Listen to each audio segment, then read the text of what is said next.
হাদিসে বর্ণিত একটি শিক্ষণীয় ঘটনা।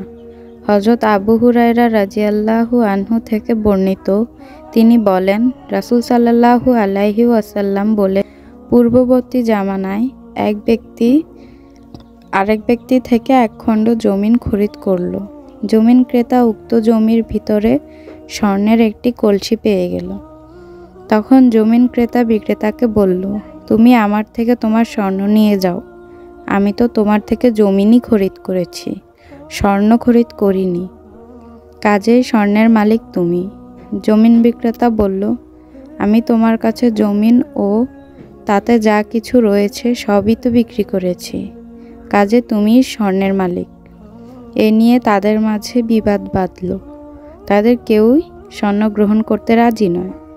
অতঃপর তারা উভয়ে এক ব্যক্তির নিকট ফয়সালা চাইল। যার কাছে ফয়সালা চাইল সেই ব্যক্তি জিজ্ঞেস করল, তোমাদের কি কোনো সন্তান আছে? তাদের একজন বলল, আমার একটি ছেলে আছে। অপরজন বলল, আমার একটি মেয়ে আছে। তখন সালিসদার বললেন, তোমার মেয়েটিকে ছেলেটির কাছে বিবাহ দিয়ে দাও এবং সেই স্বর্ণ থেকে কিছু অংশ তাদের জন্য খরচ করো, আর বাকিটা তাদেরকে দিয়ে দাও। আলোচ্য হাদিস থেকে যা শিক্ষণীয়। ১. সংযমতা হলো আত্মার জন্য পবিত্রতা স্বরূপ। অল্প তুষ্টিতে রয়েছে কল্যাণ ও তাতে বরকত।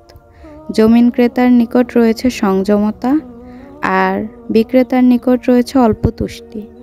কাজেই যেখানে সংযমতা ও অল্প তুষ্টি একসাথে পাওয়া যাবে, সেখানে শান্তি পাওয়া যাবে। ২. যথাযথ সময়ে আমানত আদায় করা। ৩.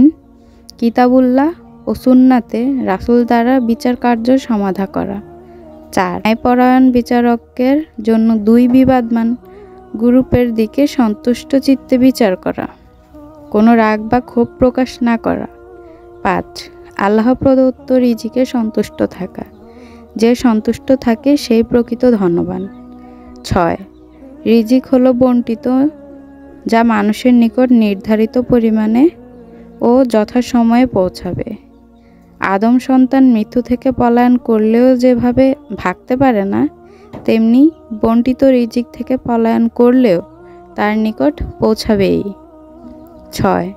উক্ত ফয়সালায় কাজের কতটুকু মেধায় ইজতিহাদ রয়েছে তা বোধগম্য হয়, আর বিচারক কাজে ইজতিহাদ থাকা বাঞ্ছনীয়।